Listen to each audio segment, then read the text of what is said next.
Hi, I'm Dee Dee Bass-Wilbon. And I'm Dina Bass-Williams, and we are the Bass Sisters. And this is season 4 of Policy and Pound Cake. Policy and Pound Cake, as many of you know, began as a series of communications roundtables that we were going to host in person. The first one was to happen on March 17th, 2020. You know what happened in March of 2020. We got shut down and locked in. Well, we are going back to our roots, and we can think of no better way than to start season 4 with a master communicator, Armstrong Williams. Take a listen. So, hello, and full disclosure to our audience, we are so excited to have our guest today. He is a mentor. Dina and I consider him a dear friend, and we are so blessed by his wise counsel and extremely tough love, even when we don't want it all the time. But Armstrong, you are a serial entrepreneur. You are a writer. You are a media mogul, world traveler. But after today, you will be able to add Policy and Pound Cake guest to that long list of accomplishments. That is just absolutely wonderful, don't you think? Anytime I am with the Bass Sisters and Pound Cake, and the impact in the lives that you all so richly touch and enhance, I'm always honored to be on your platform. And that's just a fact. I have much respect for you and your family and what you continue to accomplish in this country and how much you love this country. Well, thank you so much. Thank you. We appreciate that. And we're actually going to get started here with a clip. So let's take a listen. The Twitter files confirmed that Republicans were right. Twitter employees colluded with Democrats and the FBI to censor the New York Post story on Hunter Biden's laptop and interfered with the 2020 election. It's just, you cannot refute it. Twitter employees suspended, banned, or censored users who commented or posted on Biden's laptop. Twitter had acted under orders from the government. Top lawyers of Twitter legal team had direct contact with an FBI agent, and the agent was used these lawyers to tweet links to the Hunter Biden laptop. And the current government decided to take away the First Amendment rights from individual Americans, to take away their Twitter and their Facebook platforms. The Twitter files showed that on at least one occasion, the Biden team instructed employees to remove politically inconvenient content in October 2020 just before Biden was elected president of the United States. Twitter employees felt that they were acting as an online KGB, censoring everyday Americans, shutting them down, intimidating them, and threatening them with being removed. I'm Armstrong Williams, and these are the facts. These are the facts. Okay, so Armstrong, we all saw the firestorm when Elon Musk took over Twitter. He became very transparent, released what has become known as the Twitter files, showing collaboration or at least coordination of some sort between the Biden administration. But do you even think that Americans know about the coordination? Like, do you like, and if they know, why are they so outraged about it? Like, are they even aware of the coordination? Well, Armstrong, do you think that Americans are aware that there was actual coordination between Twitter and the Biden administration, and why isn't mainstream media covering it? It didn't make a big splash. Well, obviously, for mainstream media to cover it, it would be an indictment of the fourth estate. The reason why the Biden administration can use these tech giants to censor and shut down, particularly conversation about the pandemic, COVID-19, so there's only one side is presented, so they can continue their herd mentality, their indoctrination and controlling of people, is that the media gives them a pass. Once the media decides that it's no longer a neutral arbiter, that it's no longer a referee, but it decides to be an activist in the game with the Biden administration, they lose their credibility and they lose their standing. And while the American people can't necessarily put their finger on it, why, if they can obviously see something that is so obvious, and why the media, what they choose to ignore, once these Twitter files are released by Elon Musk, they have this aha moment. And what it does, it further erodes the trust in the fourth estate. People they turn off the media. They don't know what to believe in anymore. And it gives credibility to these social media platforms that are hardly investigated, hardly have to live up to the same standard as somebody that they owns major daily newspapers or broadcast television. So the media has really shirked its responsibility and have become activists instead of journalists. You made an interesting point that newspapers, you as a media owner, you have a different responsibility than Twitter, Facebook, Instagram, even Pinterest, TikTok owned by China. Do you think social media platforms should be regulated like news outlets? Yes, and that's what the FCC Title 203 is about before the FCC and before Congress. I think what it boils down to, Dita and Dina, is that as a practical matter, you should embody virtues where there should be compassion, but you must have the honesty, the prudence, the temperance, and the outrage, especially over what we saw with the Biden administration and how many people were so censored. And then you ask ourselves, in our public and private lives, is there a significant contrast and counterpoint to the shrill virtue signaling that has become all the rage among woke Americans? I mean, listen, if the bottom line is that people have to understand what people care about. They don't really care about what you call yourself as a media platform. They don't really care about whether you're Republican or Democrat. They care about the values that they believe are traditional to the way of a life for Americans, and that gives their children a chance not only at the American dream, but America still being a safe haven. And so what happens is when you reduce yourself to a party label, you believe that you must champion that party ideas, whether it's in the best interest of the country or not. And what people care about is whether you're honest, whether you're factual, whether I can trust you, whether you have credibility. And once you lose that, it's sort of, you begin to lose the fabric of what a society is. No different than what happened with former President Trump and Mar-a-Lago and the declassified information. Now we find out while they were raiding Mar-a-Lago, Biden in his former office as VP had the same classified documents in an office that was being paid for by the Chinese. What does it do? It brings into question America's first family and how deeply those ties are, especially when you're spending $54 million and paying the president a salary of $1 million, and that salary is tied to Chinese funding. The question is whether or not the Chinese who was paying this kind of money had access to that kind of information, where they were accessing that declassified information. And what Biden does, he either has a senile moment, a lying moment. It's one or the other. He's either senile or he's lying. There's no in between. And the American people realize this. And so while they may be telling the truth about Trump and Mar-a-Lago, it may be factual. But when you have one standard for Trump and another standard for Biden, you become unbelievable and people don't trust you. And they see just the obvious hypocrisy of the reporting. Armstrong, what Dean and I call that is selective outrage. And selective outrage and cancel culture, it's really very, very important to us as communicators, and especially as conservative communicators. Mm-hmm. And so when we were talking about Elon Musk, and we talked about this the other day, when Elon Musk, when he decided to purchase Twitter, mm-hmm. and the Hollywood elitists decided that they were not going to stay on Twitter because they didn't like how he was doing things or the changes that he was making.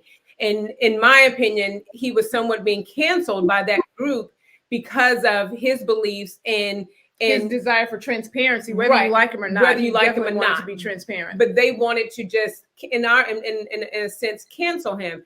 As a media person, how have you ever had to deal with cancel culture?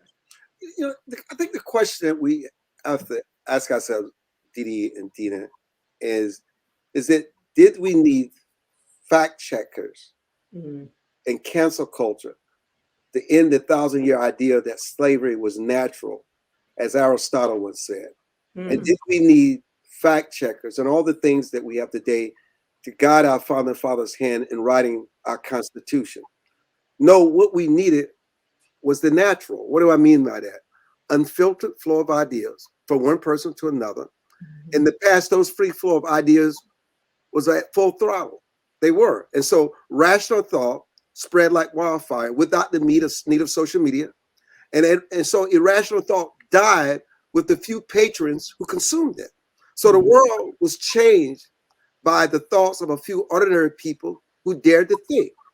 You dared to think. And of course, people disagreed and some even became violent, but a person's right, in my opinion, to open their lips and unleash volumes of unique ideas upon their neighbors should never, ever, ever be stifled by vitriol that their thoughts could create. And the other thing too is today, the problem is, in my opinion, speech is reserved for the powerful few, okay? The celebrities, the social media companies, and the traditional media companies. Any thought, Dina and Didi, that deviates from their message is met with what? Swift, unrelenting punishment, now known as cancellation. This is what cancel culture is. And too often we hear of individuals having their lives destroyed. Look at Mike Lindell. Look at Donald Trump. Look at other conservative, seemingly innocuous acts that can hardly be said to be representative of them. But atop a throne, it is easy to step on ants. Each day, in my opinion, brings new ants for the powerful few to step on. And they see us as ants. The enemy of yesterday become old news, forgotten and thrown into the grave of unwanted souls. And so what happens? And a new target is found for them to take aim, fire, and destroy. There's a new target every day. Elon Musk was their target. Donald Trump was their target. Kevin McCarthy is now their target. Anybody who's conservative, Diamond and Silk were their targets. Yes, Diamond and Silk. We remember the soul, Lynette Hardaway, but they were their target. And so labels make it easy to destroy people. That is the problem. They shift burdens of proof to the party being labeled.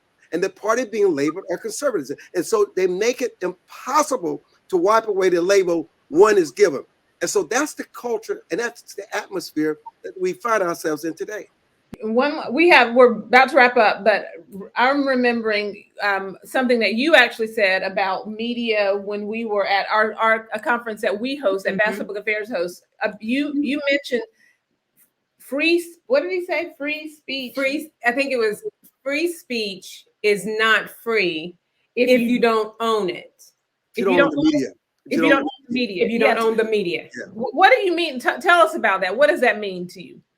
Well, what does it mean to own something? Right. Beyond definitions or even illustrations. I'm talking about the responsibility and the accountability that comes with owning something and owning something of intrinsic worth. I mean, how does that make a person feel? Imagine the sheer sense of satisfaction, achievement, and stewardship that envelops you when a valuable asset become your property, like pound cake. That's your property. Your home, that's your property. Yet yours to create and to contribute, yours to develop or destroy. While ownership has its benefits, it also has its burdens. You know what the burdens are. You got to make those ends meet. You got to make money. Your clients must pay. You understand that. So 7 years ago, 14, 15 years ago, I seized on the opportunity, which offered me the chance to own television stations across this great country. And I can tell you that experience, which I still am living today through more acquisitions, has transformed my life in a very dramatic way. I first tasted the thrill, and it's a thrill of communication and public life as you did at an early age. And the experience of ownership makes you more responsible, more accountable, not more controlling, not more manipulative, because you realize it's a gift from God. Nothing that we own will last forever. And when you see it as a spiritual gift, which you must share, you must have to have honor, you must have credibility, you must have integrity, and you cannot use it as a weapon. And what people do, as they did with slavery, as they did with the Holocaust, as criminals do with crime, they use it as a weapon. They weaponize it to destroy people, to destroy institutions, and to destroy livelihoods. And so ownership to me is a gift for God. And when it comes from God, I must act in a responsible, moral way, because all those people I corrupted along the way, when I have to give an account for the deeds done in my body when I die, I am responsible. People can disregard the consequences of their ownership depending on what and whom they believe in. Because my faith is something greater than myself, I am accountable to the laws of God, natural law, not the laws of man. And so therefore, I am held to a standard that spiritually, I work hard every day, because I find the hardest work I do every day, Didi and Dina, is when I work on myself 24 hours a day. And literally, when I work on myself 24 hours a day, I realize the communication world that I own improves, and the people that work for me automatically improve. We so busy working on somebody else that we forget to work on our own house. So when I say there's no such thing as freedom of speech unless you own the media, and that is because of the gift that has been given me as this gift of ownership. And so Americans should welcome this change. And major television networks and people of us who are in the media who have the ability to influence people should not take that lightly, because, I mean, ownership is a powerful virtue, one that should flow down sort of like the waters of freedom and opportunity in this great republic. And what I try to do is embrace these trends, celebrate the gift, and leave the criticism aside and do what is morally correct. And when I fall short, apologize for it, not make excuses for it, but work on myself being a better broadcast owner every day. Armstrong, you know that we absolutely value you. We, appreciate everything that you do, and you do so much for so many. You are, when you talk about working on yourself, we know that you get up dark 30, super early in the morning. So your day starts extremely early. But before we wrap up, I do have two really quick questions. You're an avid reader. You are an art collector. When you are just, which is probably not often, but when you are just chilling out and just on, doing your calm down time, what is what do you like to read? What type of books do you read? I love reading books that feed my soul, because there's nothing new under the sun. When you read Marcus Aurelius, or you read Frederick Douglass, or if you read Sir General Truth, or even if you read Augustus Caesar or Abraham Lincoln, one of the common themes is morality, that there's nothing new under the sun. Whatever you pour in their life, whatever you put into it is exactly what you're going to get out of it. And one of the things that all these great men and women had in common is that they realized that their lives belonged to God and not to man. They had a moral responsibility to be good and pass that good on to others, because it's the good that will be remembered when it's all said and done. Because remember, when we close our eyes, we take our last breath on earth and our first breath into heaven, either purgatory. And so what really matters in life is what you do for the least among us, but have you left the world better than you found it? So reading the great classics, and also on the phone with my brothers and sisters, reminiscing about our childhood, which reminds us who we are and why we are and what our parents poured into us. And I realized that the greatest gift God ever gave me was being born with the right mother and the right father, because I just don't see the blessings of the values in God's word, which are etched on my heart and myself. I see it through the success of my brothers and sisters. It's not an anomaly. It's not just one. It just shows you the power that parents can have on their children for generations to come. And that's what's lost, particularly with fathers not being in the household, telling young men what it means to be a man, and young women what to look for in a man. And I think the greatest devastation for our society now, and you can see it in the classroom, men are no longer in the classroom. And these kids don't really respect the authority in the classroom until we get fathers and build the families back, because the teachers can't do it. Law enforcement can't do it. Parents must get back to their responsibility, which is why I admire you and your husband so much, because the most important job you do as a mother to your son and to your daughter. Amen. Amen. Final question. Final question. We love pound cake. That's our go-to dessert with a cup of coffee or something else to drink. What is your go-to dessert when you're with your family on one of your nice trips? No, what is your go-to dessert when you're talking policy and politics? You know what? I tell you something. I love myself some peach cobbler and some ice cream. I can see you as a peach cobbler. Okay. I love some vanilla ice cream. And Lord knows I don't need it. But I want to tell you something. My mama used to cook a mean peach cobbler. And I can still taste it. I can still, so yeah, my go-to sweet is that peach cobbler and vanilla ice cream on top. Well, Armstrong, this has been so fun. We really do appreciate it. We thank you so much for joining us and sharing your wisdom with us. Well, thank you, Armstrong. Thank you so much. All right. Bye-bye now. Wish you the best. That was fun. It was. I enjoyed talking to Armstrong and listening to him share his wisdom with us all the time. And he is in the trenches. He's a media owner. He is a communicator. So he definitely understands the importance of free speech and freedom of the press and all that kind of stuff. It's always important to hear from people like him. We have known him for years, and he has been both a mentor and a sponsor for us. And we love that counsel from our mom. She talks about the difference between a mentor and a sponsor. A mentor is someone who gives you, it is in our book. A mentor is someone who gives you wise counsel, which we need, but a sponsor is someone who's going to open the door and say, hey, hire these people, hire the Bass Sisters. And he's been both. He's been both. But please like, share, and follow Policy and Pound Cake. Stay with us for season 4. It's going to be awesome. All about communications.